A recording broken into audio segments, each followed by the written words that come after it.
All right.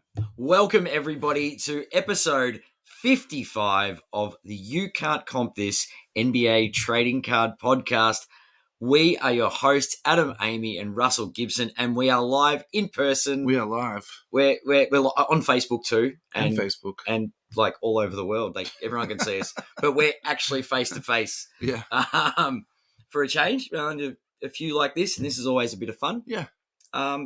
Sunday afternoon. Let's roll.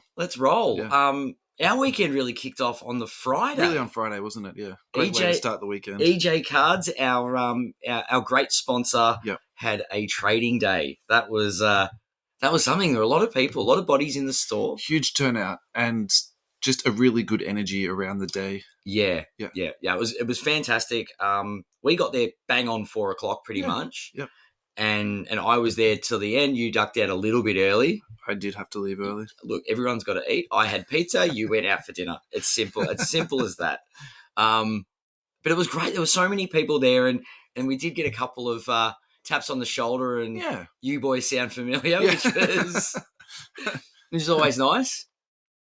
But I forgot to bring my pickups. I bought cards for pocket change. Let's do pocket change straight off then. That fits right in there. I didn't bring my cards. I bought cards specifically for pocket change. That's fine. I mean, you can still tell us about it. Yeah, well, there was a couple of boxes that we went through. Yeah. It was, I can't even remember who I bought. I remember buying like a select rookie of somebody that was a white to 149 and said, that looks good. Yeah. It was $5. Yeah. I'm grabbing it. Yeah. Because Russell keeps saying, get the numbered cards. It's going through my head. So I'm like, why not? We're going through the bargain box. Let's grab a bargain. Look, I think they had lots of stuff in different value points, also at pretty good prices. Some stuff was overpriced and some stuff was underpriced. But I think that's also, you're not going to sit there and change the stickers on every item day to day as the comps go up and down. So correct, yeah. That is actually an interesting dynamic about going into a card store and, almost trying to pick out value in spots there. Well, it's a question though. Do you, if you owned the card store, would you price everything? I think so, because otherwise then each staff member that's on each day would have to know the price of every item. Yeah. And also what you paid for it. So I would assume that that's how they price it. Yeah. 30% or 50% above what they paid. Yeah. I don't own a card shop. I'm making assumptions. It's bizarre though, right? Like, because if you're physically pricing cards and there are spikes, there are dips. Yeah. There's always bargains to be had. I would assume. Yeah. As a patron. Yeah. And look, I picked up a couple of rookies. I looked for silver prisms. Picked up a couple of rookies. Don't think it was more than $10 for a card that I paid. Yeah. There was a nice little Luca that I got. Yeah, I had a bit of fun. I picked up a handful of cards. I think I spent $50 or $60. Yeah. Which is, as the new image for pocket change. Absolutely. $50. There we go. That is, well, if you're getting multiple cards for $50, this definitely fits into pocket change. I should have put that on the photo and explain that that's not just, there's no change up. I give up. I put the wrong photo up. Yep. Andrew Dean just stitched me up. No, he's giving me another photo for next week. And it's less than $50. So great. But yes, should I bring up some pocket change? Yeah, definitely. Actually, I've got it up here. So there we go. Samuel Scarce has got a Cassius Stanley Origins auto for $5. So that is pocket change. $5 for an auto. Yeah, let's go. How good's that? David Ralph got a Laurie Markkinen Crown Royal patch auto numbered to 49 for $10. That is an excellent buy in addition to being pocket change. Yes. Yeah. Bang. Eidos Uchos is pointing out to us that he thought it was $20, not $50. Like, come on, lads. As I said, I was testing to see if people were paying attention. Thank you, Eidos, for spotting that oversight on my part. So Bodan put up a Bogdan Bogdanovic Obsidian patch auto. Yep. That's nice. $15. That is pocket change.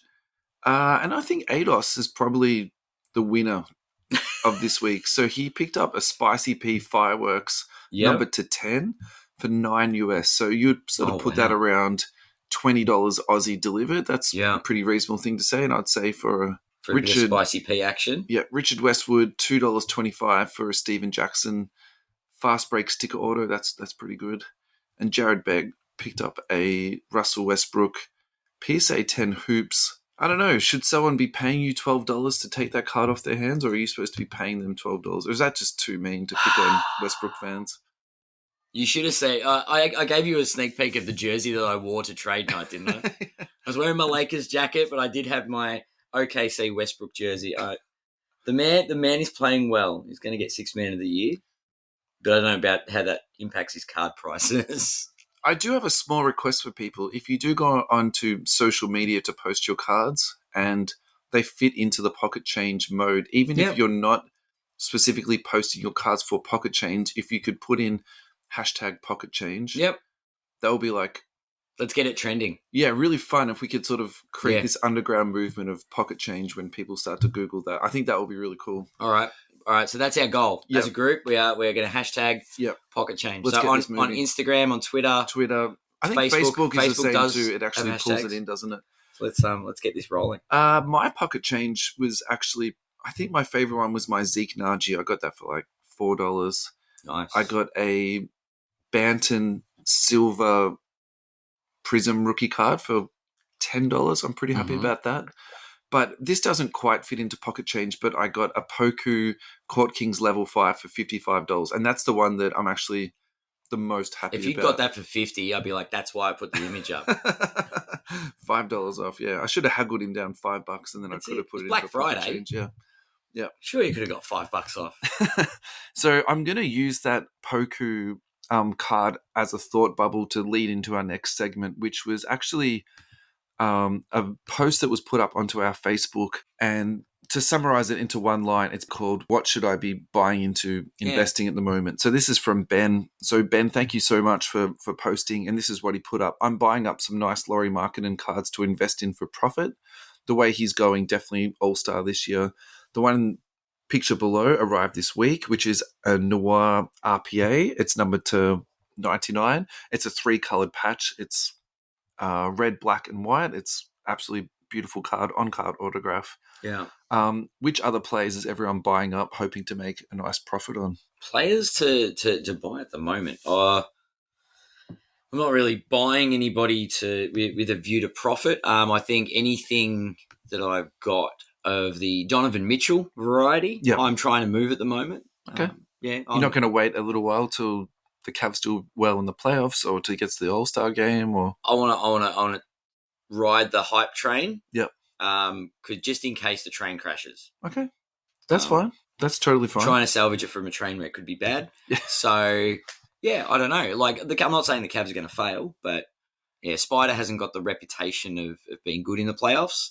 So I think while he's got some early season, some form, I guess, some popularity. I mean, I wouldn't say I disagree with you on that one, but I think my concern with Mitchell is that you'd be selling low in this instance because like I really believe in the Cavs, and I think that the way that team is put together, and you can see it makes sense on the court, and I actually don't really have injury concerns about Donovan Mitchell. I never think of him as being like a fragile dude. So unless he has something, unexplained, I think he's very durable. You're right. Yeah, like I never feel too stressed about that dude. So, so I think the one that's the big one for me, and I just spoke about him, is Pokachevsky. Yeah. So my reason for that is because it's his 3rd year in the league. Okay. And if you look at his age compared to this year's rookies and last year's rookies, he's actually the same age, and sometimes he's actually younger than some of the people.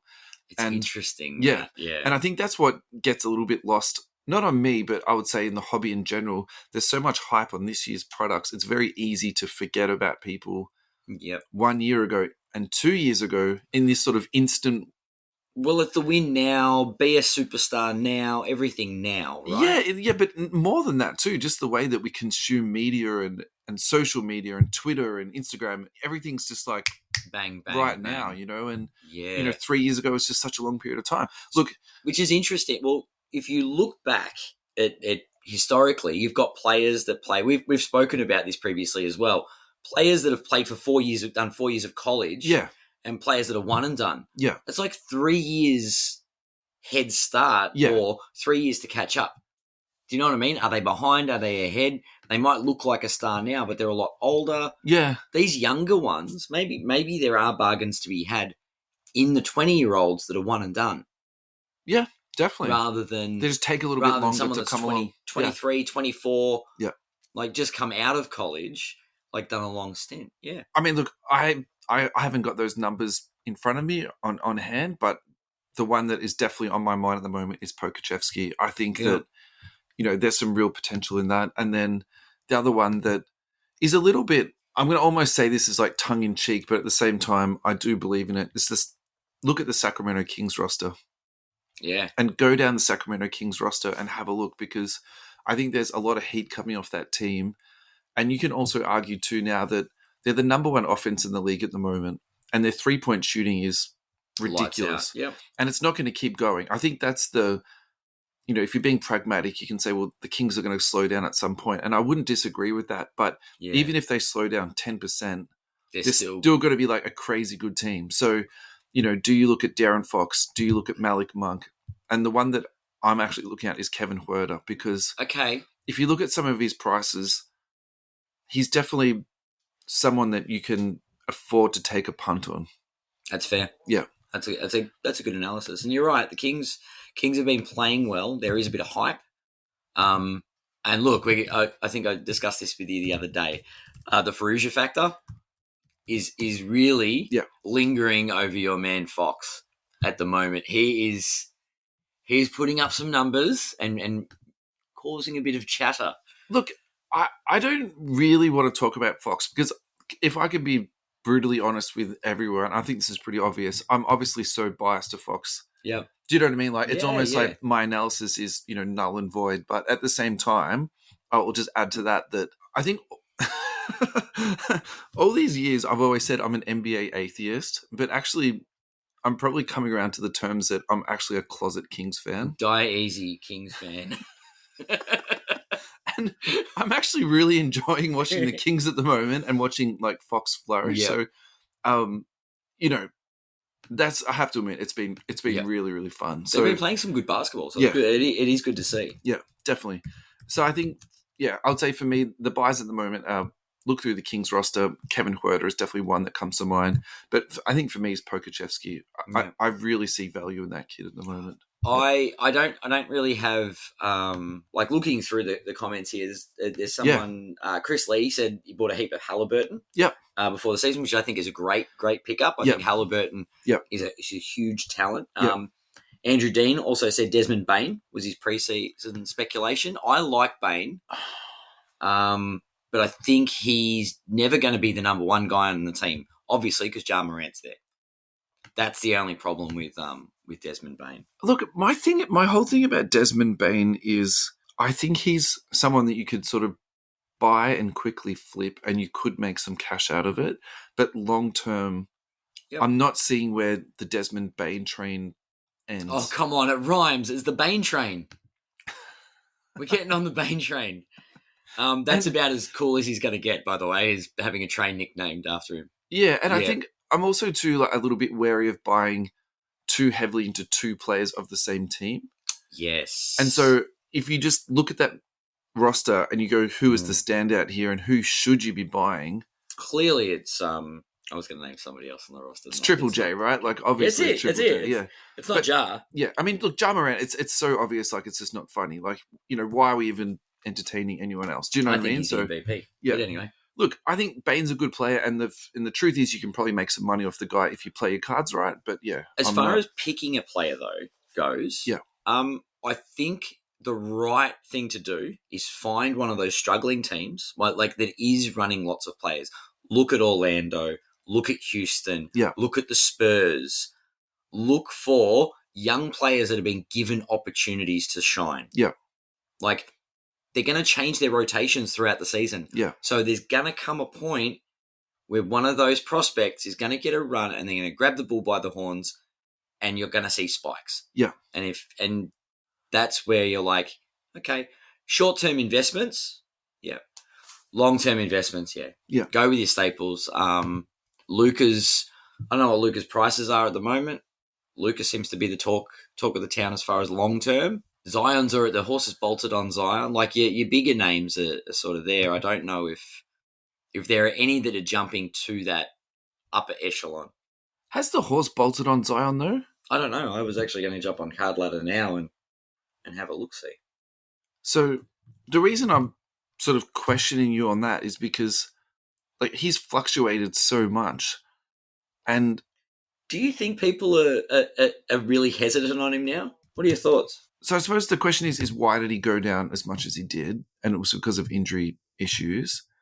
And I'd also say now that we've seen the entire market come down at least 20%, if not up to 40%, was it just like a general downturn in the market? So that's the two things that I just, immediately turn to. And I think if you're looking at Zion, I'm not actually sure that the horse is bolted. I think the real question for me is do you have the stomach to jump onto this guy? I think if you jump on, you've got to have the cojones to hold, and wait and see, because there's no point in jumping in and then jumping ship if he gets injured. It's like jump in and hope that he just gets a good run of games into him. Yeah. And he sort of gets that opportunity to flourish, because we all know he's got the potential. So, okay. It's a risk. I'm going to, now I've got the numbers in front of me. I'm definitely going to disagree with you. So he's down 46% in the last 3 months. So he's minus $790. So his current price, he's last sold for $910. And I think this is like, where we go back. So if you do a head-to-head comparison of Jordan Poole, which was selling for a K at one point, and now you can get a Zion for $910. I think if you're being honest, and you take away all the noise that's around all of this, strict data, and you just go back to like, who is the best player and who potentially would have the highest ceiling out of these two. For sheer dominance, Jordan Poole. I mean, Zion Williamson. Yeah, and like I'm looking at this, I don't have. Yeah, all right. I don't have the stomach for this, and I don't have the cash for it either. So there's a couple of weeks here where I didn't see this dip. So he's dipped again. And is it just we don't think he's ever going to get to the heights that, I don't know, maybe the hype trains. There's a lot of very conservative people out there not thinking he's ever going to become, and maybe you're right. It could be the time to buy. Yeah, I mean, why not? If you're paying less than $1,000 for a silver PSA 10, one of the 1,500 odd cards that exist, why not less than $1,000? It seems like a good pickup. All right, Zion. So a potential buy. It's a good segue maybe to our next topic.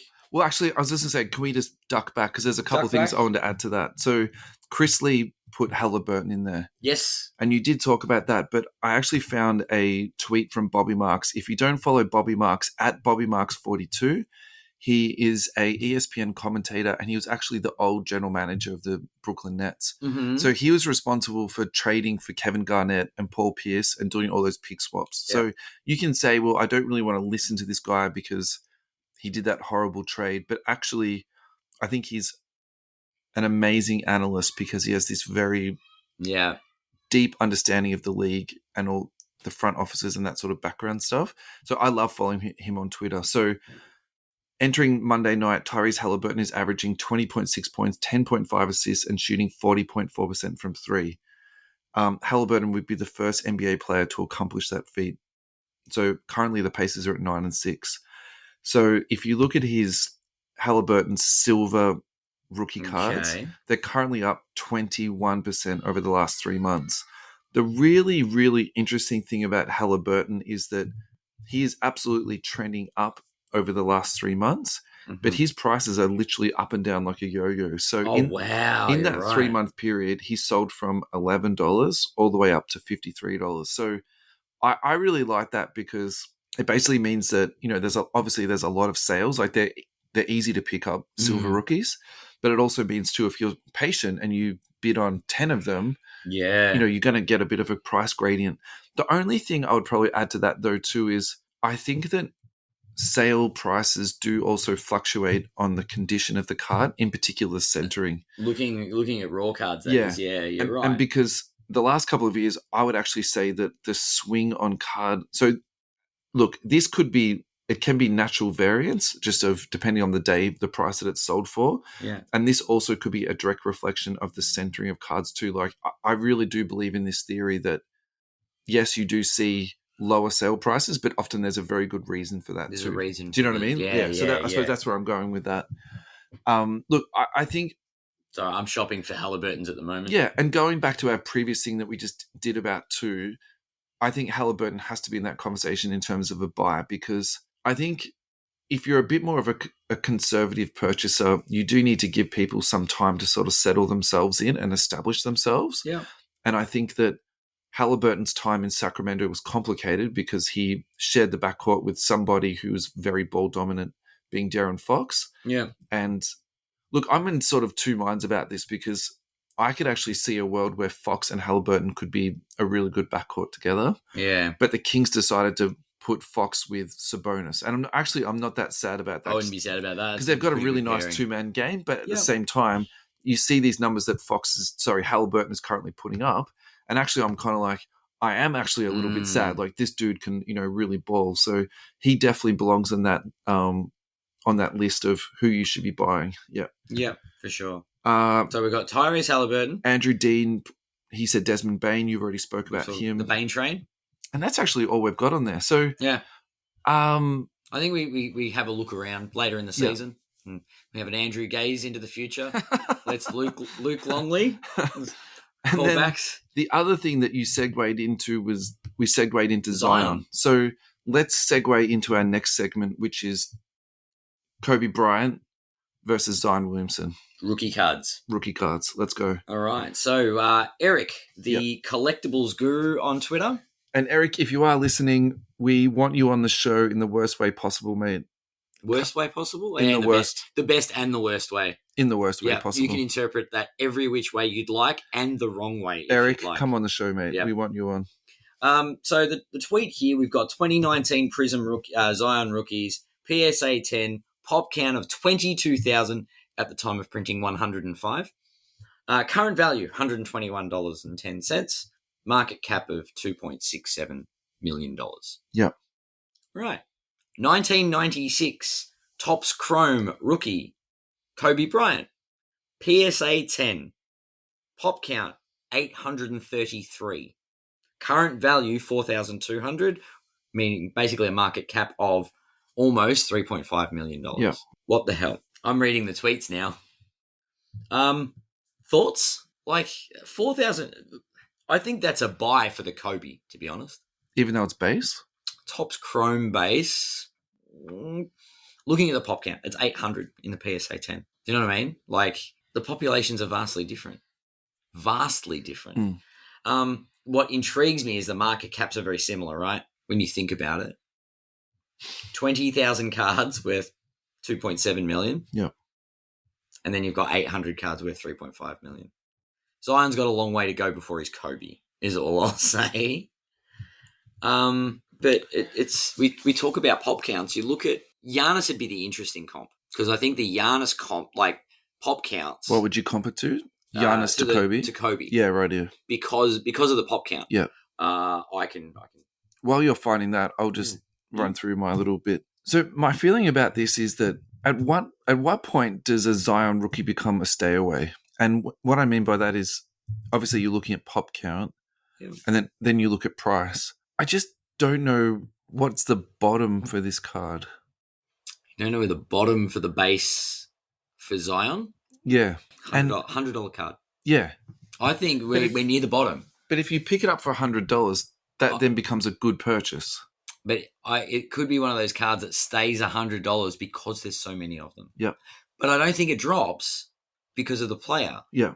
I mean, let's just, for argument's sake, let's say Zion has a successful career. He's not in the discussion. He's not 20 years from now. He's not in that GOAT discussion.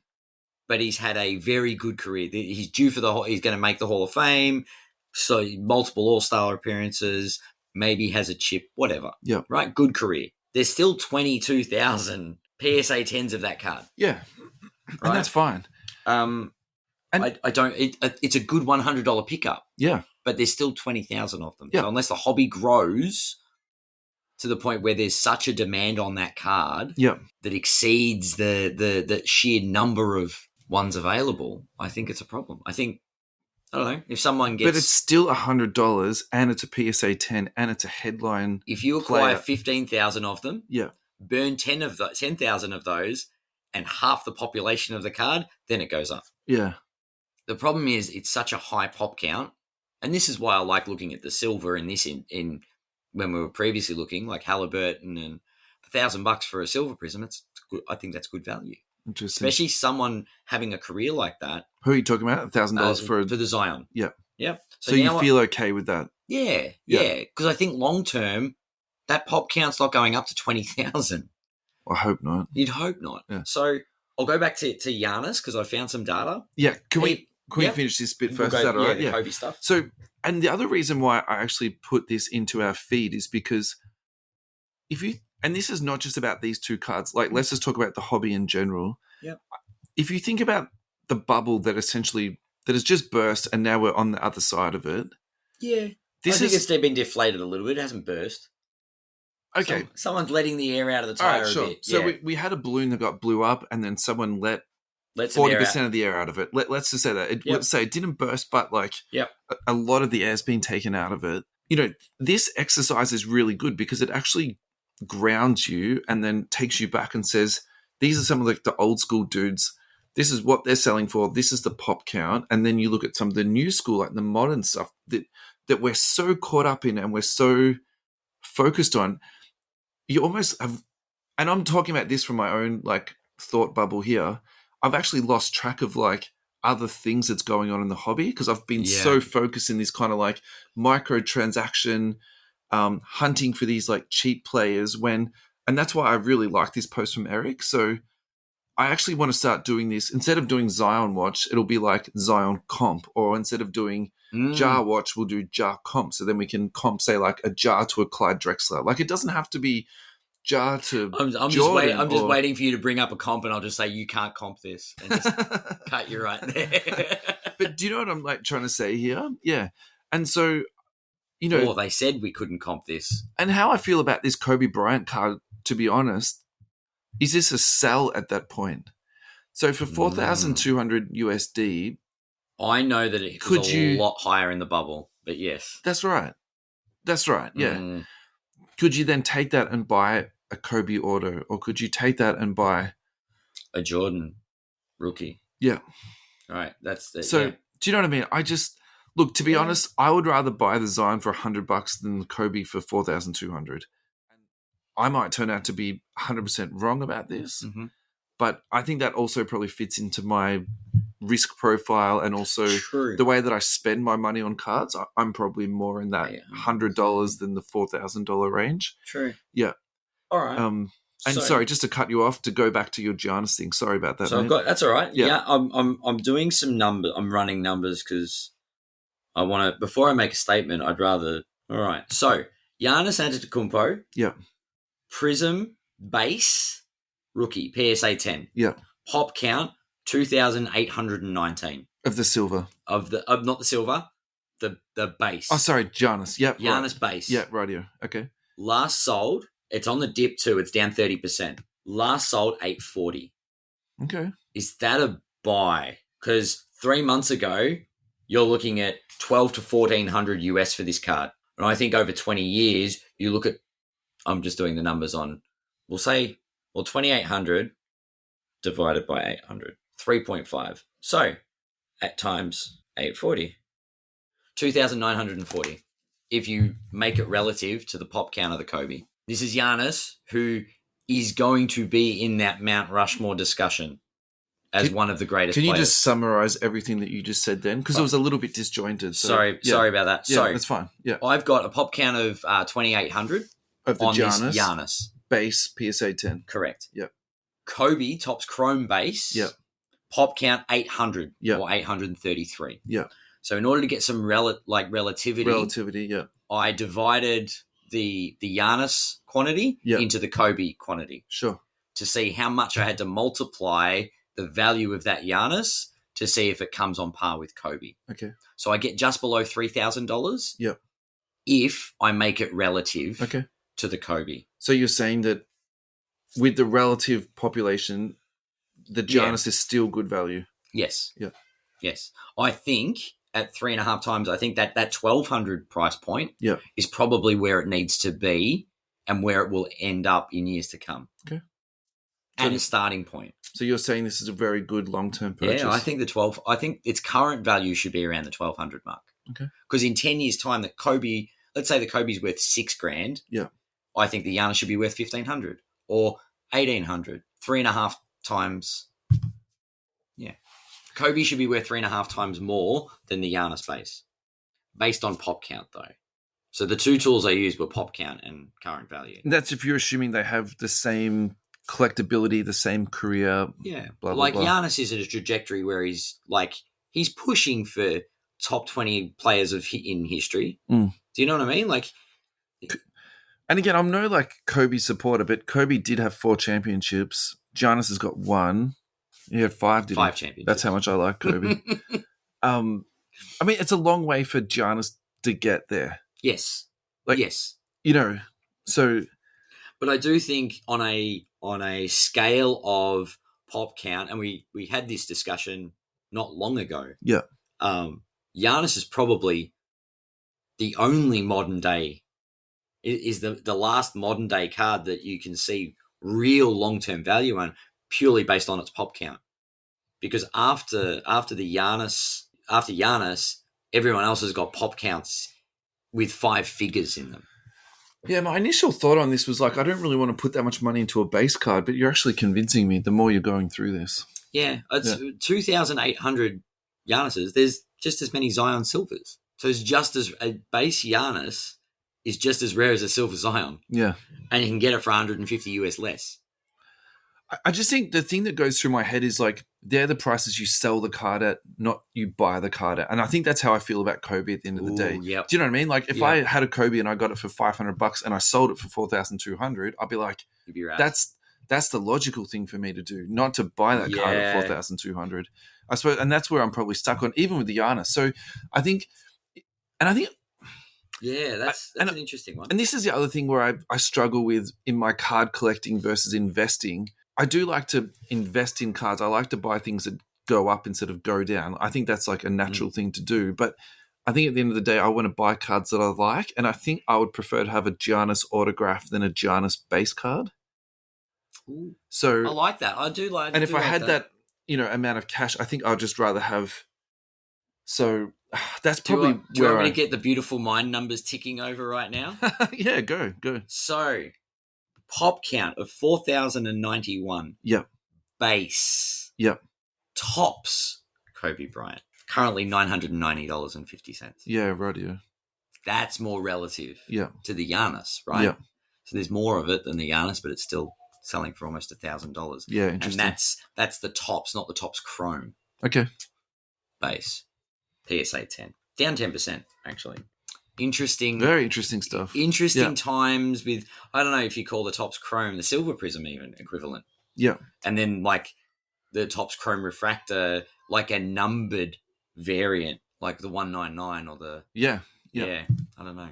Just pure. Anyway, pop count's an interesting tool. I think last week we spoke about using comps as a tool to appraise card value. And this is where pop counts really help you out a lot to understand the value of a card. Yeah, but I think the division or the multiplication from the Giannis to the Kobe gives some relativity.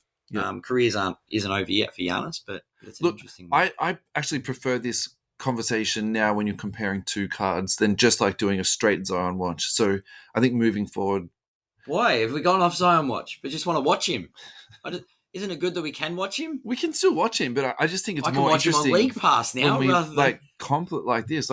This to me is just a lot more fun. Anyway, delving into the numbers and seeing what factors make a card worth something. It's sometimes it unveils some interesting facts. Yeah, and it also, as you said, can sort of shine a spotlight on things that you didn't have a focus on previously. Yeah, absolutely. Cool.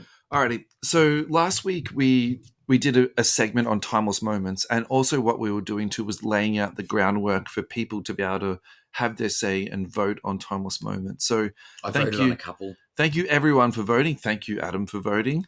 I did. I think that's really important. What was your sort of surprises, from people's votes? It's a very small sample size theatre here, but at the same time, I don't think that the data is, useless.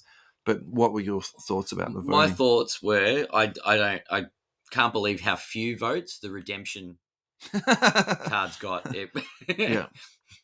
Not being able to see all the images was tough, but you did great trying to find as many as you did. I mean, the only one that I couldn't find is the one that isn't in the checklist. So mysterious missing. It's timeless. It could appear at any time. It literally is timeless. It's a time travel gag. Yeah. Great. So our winner was Steph Curry, and I think that that's a very deserving winner. And I'm very happy that Steph won, to be perfectly honest. Can I say something about you can say Steph Curry? Anything you want, mate. I keep seeing the meme over the internet. Yeah. Best player in Jordan's era was Michael Jordan. Yeah. Best player in Kobe's era was Kobe. Oh, Tim Duncan. Kobe. We'll say the meme has Kobe. Yeah. Let's keep the gag there. Yeah. Best player in LeBron's era, Stephen Curry. Best team in LeBron's era, the Golden State Warriors. It's not LeBron's era. This is the Curry era. Look, he's been insanely dominant, and I think LeBron is a beast and one of the greatest who have ever taken the court. But Steph Curry, as great and as much recognition as he gets, is still underrated in my eyes. Yeah, definitely. The man is I don't know. It feels like he redefined basketball for a generation. He changed the way it's played. Yes. In an annoying sense, coming from a basketball coach, and he's also changed the way that people train and the way that people take shots and the way that the next. He's also made it okay to laugh at training and laugh during a game and actually have fun. It's not always. And look, Kobe was Kobe, and Jordan was Jordan with their work ethic and their none of this laughing. We're here to do a job. But Curry brought enjoyment to the game like that. And to see that, I think he's impacted the game in more ways than people will understand or give credit for. Yeah. But yeah. I mean, I just want to say this, though. I don't think because someone smiles, it means they're less of a competitor than someone else. I would maybe argue that Steph Curry is a better sportsman than Kobe and Jordan. I'm not sure that all of Jordan's behaviors were like quite healthy. What? All What's the wrong time. with going to Atlantic City? I don't know what you're talking about. Anyway, second place was Magic Johnson, and tied in second place was Shaq, which interestingly are both Lakers cards. Mm-hmm. And then in third place was Kareem, which is not a Lakers card, it's actually a Bucks card, but it's this close to being a Lakers card. You know what I mean? Like they could have put him in the checklist. So I think when you're buying into PYTs, there's a massive, massive pull to go to Lakers just because of, the checklist. Yep. I don't enjoy this when I go into breaks because Yeah.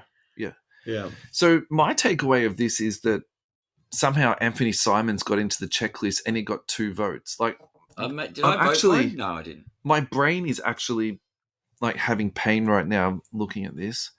And the other one too that had got a vote that I was really shocked about was Chris Paul. He got 3 votes. Was that one of the redemption ones? It's one of the redemptions. Of course. It got... No, but I don't find Chris Paul someone that's collectible or B popular. But you need to think about it, right? What is the potential replacement card for it? That's why it's getting votes. The replacements is not a great scheme at the moment. I think all the people that were playing the redemption game are actually suffering quite badly. Could you imagine it's just like everyone's liking the Chris Paul because they're like, you know what? They'll give him a Shaq timeless moment back. Oh no! So look, thanks everyone for voting on this. I had a really good time doing this. Al Keynes has brought up the point of doing like an all-time timeless moments thing. Yep. I think that's something we can definitely work towards. One thing we actually could do is we could do all the years singularly, and then we could take, say, the top 10 voted cards out of, say, over the years, and then we could do like an all-time. I think that would be really, really fun. Like that. That's cool. So then, for example, this year we could take forward Steph, we could take forward Magic and Shaq, and that would be like our 3 from this year. That's all right, yeah. Something like sort of this. make the next round kind of thing. Yeah, exactly, yeah. All so, right. Alrighty, mate. Next in the sheet is Kurt's Card Care. We were going to do this last week, but I just felt like the show had enough in it last week to sort of not really let us breathe on this topic. So I wanted to do this with a bit more time, a bit more polish for it. Yeah. I like to see the polish. That was actually a dad joke that went way over my head. A bit more polish on it. So Kurt's Card Care is essentially a kit that a collector has put together and now sell in a relatively commercial fashion. I don't think they're mass produced, but it also provides you educational tools, and it teaches you how to improve the appearance and clean your cards under particular scenarios. Yes. So it's not going to be the be-all and end-all for every single problem that you've got on your cards. And they also don't advocate for putting layers of film on your card, which is actually illegal when it goes to PSA. And I think that's probably the most debated part of Kurt's cards is, are you putting on a layer of lacquer, for lack of a better term, and essentially lack of a better lacquer. Dad joke number 2. Yeah. All right. I'm on a roll today. Yeah. And then are you actually, breaking the PSA grading rules? So, I think that's up for debate. And I think that's obviously, a personal thing. Like, do you believe that or do you not believe that? I don't believe it, because the way I perceive it is that you put the spray on and then it either comes off, it evaporates off, or you actually remove it off as you're wiping it off. So I actually don't believe that to be the case. I personally think that the condition that Panini cards come out of packets, you are foolish if you don't clean them before you send them to be graded. Yes. So if you're using a kit that someone has put together in a purpose-built way that makes your job easier and it makes your job better. Here are some rubber gloves, some appropriate cotton wipes to actually do it. And I believe, I've read about card cleaning, like cleaning your cards. Like a light alcohol spray to get rid of dirt. Yeah. You're not adding to the card; you're removing impurities from the surface, i.e., dirt, fingerprints, etc. Yeah. So, and just to pull you up on that, like you said, alcohol. I think actually putting alcohol in your cards would be a terrible thing, because it would actually remove or damage the surface, right? Which would probably actually give you a worse grade. Yep. And again, the stuff that Kurtz will actually give you doesn't do that to your cards. It doesn't damage them. It actually just preserves them. Card polish. Card polish. Yeah. Wow. So, look, I'm all for this. I think that the odds are so stacked against you getting cards out of a packet that are pristine that you can't not clean them before you send them off. Yep. So whether you use Kurtz or whether you use someone else, I mean, I'd rather a cleaning product being used on it, so that I'm not adding fingerprints to my cards when I send them off. Yeah, that would be atrocious, wouldn't it? Yeah, definitely. Yeah. Like adding a layer of film or adding a layer of skin. Yeah. You know what I mean? Like you're removing the impurities that are already falling on the card. You're not doing anything to the integrity of the card. You're just removing things that are on it. Yep. That aren't part of the card. Yep. So what's the let's paint the flip side too, because I feel like at the moment we're 100%. We're pro Kurt. Yeah. So what's the negatives against Kurtz? It's an unfair advantage. Is that it? I don't know. Like I'm curious, because I don't. And before we go any further, yes, I've been pro Kurt. I'm not sure what the kit entails. I haven't seen the kit. Sure. And I saw something that concerned me, will be the word. Tell us. On the images of this card porn thing, they've got the polish, and I'm like, polish, I don't care. Yeah. Really don't care. If someone's got a fingerprint on a card and I use your little spray and pot wipe thing to get rid of the fingerprint, and it gets rid of the fingerprint, I'm happy. Yeah. If it's like something that doesn't leave a filmy residue, like I don't know how it would improve the card by putting it like a coating of it on, because you're only doing it a patch of a card. Anyway. Oh no, you're doing it like the whole card. Yeah, okay. So you're going to do the whole card. So the one that I'm curious about here is it says fuzz, and it says after painters tape an edge tool. Now, in what I'm thinking is an edge tool is actually trimming the card. Now that concerns me because that is altering the card. Yeah, so that in that instance, what they're actually talking about is not so much trimming the card; it's removing the pieces of the card that haven't completely been removed in the cutting process. Okay. So when you watch your breaks, Mm-hmm. when you watch a break, at the end of the break, you can literally see 1,000 pieces of like cutoffs, which is on the board. I've opened many packs and seen the then the breakers fuzz. will like literally clean their break board and then they'll like do the next break. So that's what I think. Actually, that's what they're talking about there. The interesting thing about this, and this is a segue to what you were just talking about. I've had more than one card come out of breaks this year that actually won't fit into one touches, and the reason for that is because the card is actually like too long, and so. I'm not advocating cutting or trimming cards. Trimmed to fit. Yeah, but like technically, you could actually make the argument that you need to trim that card. Yeah, to fit it into the. Yeah, so it's also interesting too that when you send your cards off to be graded, my understanding is they actually do get measured because that's something that the grading companies look for, is that whether the card's been trimmed or not. Yes. To say that it'll come back actually as being trimmed. So I would also then put that out there that people will be trimming cards down to the correct size and then getting that advantage of having this like beautifully freshly cut, professionally cut, thing. So you can understand why it's controversial though. That's just a funny side note, I suppose. Yeah. All right. Any last thoughts on Kurt's card care? Look, I think it's interesting. I think it's what people decide to do with their cards is their choice. And I think if there is a product out there that assists people doing what they want to do to look after their cards, then that's on them. So the only thing, this is my final thought, the card condition that cards come out is atrocious. Panini quality control is rubbish. Yeah, and it's ridiculous to say that you can't wipe or clean your card before you send it off for grading. Like, I won't even debate that with anyone. Like, if you have a different opinion to that, like, to me, that's insane. Well, we could close it with Card Porn's question. Sure. Is it okay allowed? 2, not allowed. 3, still a grey area. Or 4, none of anyone's business. Well, as long as you're not putting a lacquer on a card, it's none of anyone's business. I'm like, as long as you're not trimming it and putting a lacquer on, it's none of your business. Sorry. I just assume that everyone realizes that trimming is bad, unless the card is too long. How did you extend the card? Clearly, you've added card onto this stock. It's modified. I added an extra bit to the bottom. Which card in your collection are you most thankful for? Most thankful for? It's because it was Thanksgiving the other day, isn't it, in the States? I don't think that is a correlation, but... Is it? It could be. Okay, it could be. This is from @PSA card. PSA card? I wouldn't particularly say follow these guys. This is not Bobby On Marks. November 24th, this is a Thanksgiving thing. I don't even know when Thanksgiving is, mate. November 24th. Okay. Anyway. Well, happy Thanksgiving, you Americans. That's all right. We've got Black Friday sales as a result over here in Australia. Thank you, Americans. Yay. Oh, my God.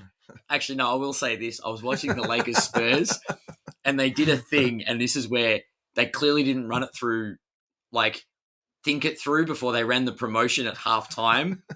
They had a Brown Saturday sale. The Coyote came on, and it was just all crap. And I'm just gone, calling it Brown Saturday just probably doesn't work. Maybe they did think it through. That Coyote is pretty hilarious. Oh, my God, It was terrible. Iceman's Throne selection, and it was water. Anyway. Cards you're thankful for? I've got a couple of Kobe's that I'm very thankful for. Yeah. Actually, I'm going to put this in here. I think that Razu one of the Kobe. That's one of them. One of the two. That is like just delicious. Yeah. Yep. So I do. I've got a National Treasures logo, NBA logo autograph. Yeah. Kobe to 10. BGS 9.5. I think the pop counts 2. That I won in a Raz. Yeah. Which I'm very, very, very thankful for that. Yeah. And also one that I won in a break. So Kobe that I got in a break of Grand Reserve. Closing statements. Cool. Kobe. So 2 Kobe's. But yeah, because the closing statements, I was at that game, the one where he dropped 60. Jeez. And it just made it sort of, yeah. That's yeah, that's why that card means a lot to me. Yeah, that makes a heap of sense, actually. Yeah. So very thankful for both of those. It's a tough one, isn't it? Because I think what this question implies is not about the most highest value. It's the card that is kind of like means the most to you, doesn't it? Yeah. Yeah. Do you know what? I'm just going to go for something simple. I'm just going to go for my Silver Fox PSA 10. Perfect. It's not an expensive card. I don't think it's ever going to go up again. In fact, on a number of them, I know I've lost money on. Yep. But I just really am grateful to have that card. And I think also, just to add on to that, I think the other reason why I am thankful for it is because if prices didn't drop as hard as they did, I would never have got one. Hey, I'm going to segue this question into another question. Oh, here we go. And I missed the boat a little bit on this at the start of the show because, and Mike was talking about this when he came on the show about how people at the moment are always kicking off and complaining the hobby. Yes.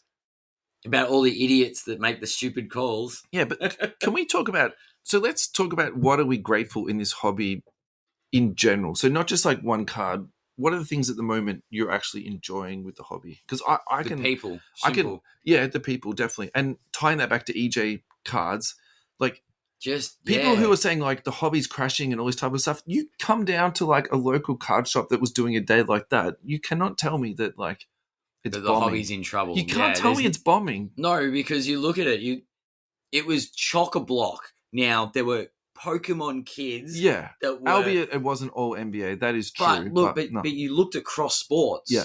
There were soccer people AFL, that were looking at basketball cards that had gone in a couple of basketball breaks. Yeah. The Pokemon was the future of card collecting, the hobby. Do you know what I mean? Like those kids understand card stores, understand trading, will be tempted by sport if they are so inclined to follow sport down the track. Do you know what I mean? They might just follow Pokemon the whole way. But the hobby is strong. Yeah. There were people of all ages at that store. Yeah. Now, the point isn't it was Pokemon, that it was there were children there. Yeah. There were teenagers there. There were people in their 20s, 30s, 40s, 50s. Yeah. There was people from all walks of life in that store. Yeah, that encompasses the hobby. I got nothing to disagree with you on that one. That's a beautiful thing. Like to see that in action and be part of that. Yeah. Is something just to be thankful for in general. Yeah. I think 99-cent auctions at the moment are really good buys because you can just get some value in that space. I think break prices have come down. I don't want to say a number, but I feel like in sometimes like maybe 50% on some breaks in the last 12 months. Yep. And then sealed products, again, Mike was talking about this, Select Hobby recently sold for $500 US. Actually, that price has not only stayed at that, it's actually come down a little bit more. That's good. So, and the other thing I've noticed too is I can really feel the competition within breakers at the moment to like be price competitive. And I think that's a really good thing. That is a good thing. That's a really good thing. And sealed products coming down, I think, so I think that's what... I think we're in a good spot. I'm grateful for that. Yeah, I think we're in a great spot. I'm thankful that we get to be sort of a bigger than normal part of this hobby. Sure. Like having a show, getting to talk about it on a weekly basis. It's pretty fun. It is. Yeah. And I mean, that was our rule. It was like, we're just going to have fun with this. And, and it's really, really fulfilling. And like, I've enjoyed every moment. So yeah, not to get all D&M on like, we're not celebrating Thanksgiving. We're just being thankful for what we've got here. All right. Let's be grateful. Be great-giving. Whatever. No, let's, but yeah. Yeah. No, that's fine. I know what you're saying. And I would agree with you. Yeah. The community, people can complain about this. There's always the loud, obnoxious ones that want to bring things down. Yeah. But there's a lot of people out there that are really great for this hobby. Seriously. I feel like at the moment I'm enjoying it a lot more than I was 12 months ago. Yep. Yeah. I would definitely say that. Yep. Last thing of today's show is again from Eric. If you don't follow Eric on Twitter, at Eric Whiteback, you need to follow this dude. Yep. Follow him, then add him and tell him to come on the show. That would be awesome. If everybody, you do that. Yep. # pocket change. The 2019 Prism Kobe White rookie is the 12th most graded basketball card of all time. What on earth? Yeah, so I'm not surprised by that. And I've been saying this like forever, and this just cements my belief in this. This is the Chicago Bulls tax. This is the New York Knicks tax. This is the LA Lakers tax. Yeah. Like, if this dude played for the San Antonio Spurs, this card wouldn't be the 12th most graded card. Yeah. It is the 12th most graded card because he's in a Bulls uniform and he fell into this era of like mass production and mass grading, right? Yeah. Yeah. Yeah. PSA has graded 22,523 copies. A PSA 10 will cost you $4. There's so much to just, wonder about with this card. That is crazy. Yeah. That is actually crazy. And you know what? He will be outside the top 20 inside the next 5 years. I think this is a buy. It's a buy, but there's right. So we went through Zion, of which there are 22,000 cards. Yeah, but okay. Just hang on a second though. Just like think about what you spend $10 on to buy into a break. Think about what you spend $10 on to buy one sealed packet. Think about what you spend $10 on if you buy a cocktail at a bar. Like, do you know what I mean? Like, I've spent $10 in so many worse ways that if I put this into my collection for $15 delivered, like, that's pocket change. That is literally pocket change. This is pocket change. And who would have thought 12 months ago that you could get a PSA 10 for less than $10? It's true. It's true. Keep looking for them. Don't see them on eBay very often. That's crazy. It is crazy, isn't it? Yeah. But it's I like this kid though. Like, yeah. What's the reason he slid that far though? Was the hype really that real on him? I mean, he missed something. Yeah. I don't think he's a bad player, to be honest. And I think his game, relatively fits the league that we live in. I think if the Bulls do trade Zach LaVine, which there's been sort of like some rumblings, some murblings of, that happening. I can definitely see that happening. But, yeah, I think there's a logjam at guard in Chicago. I think that's like... Yeah. That's not helping him. Yeah, it's definitely not. Is this a buy, a hold, or a sell for you? Or just a stay away? It's a stay away for me. Really? I'm not buying You're not touching one? No. What would Kobe... All right, so in order for this Kobe White to get up to $100... But even if you flipped it for... He needs to turn 25, into Zion. Not really. Like, the way that the hobby changes and, things go... So he goes on a 10-game win streak where he's just lights out. He's pushing the Bulls for are winning. All-Star selection. He's coming off the bench and he's playing like Jordan Clarkson, something like this, right? So you buy him for spike potential, right? So you buy him for $4. So it's what, $10 including shipping, or less than 20. Yeah. So you hope to flip him for 50 at some point, even 30. Yeah, 30. Like that's still a very good, percentage-wise flip. Percentage-wise, yeah. I don't know. I'd be hesitant. So a silver is selling for $17.90. Pop count on that is 1,600. It's not a bad little pop count. Come on. That's value. That's pocket change still. $17. Yeah, that piques my interest. $17 for a silver. Come on. $17 for a silver. I just paid $10 for a Banton, which was raw. Yeah. PSA 10 for 7. It's pocket change. I spent my money at the wrong shop. I shouldn't have spent my money at EJ's. You should have spent it at EJ's. Alrighty, guys. Thank you so much for listening. Thanks for coming on, Ad. Thank you to our sponsors, EJ Cards. We really appreciate your support. Thank you to the listeners and to everyone who contributes to social media. Thank you so much. Have a very lovely end of your weekend. Yes. And we will talk to you all very soon. See you guys.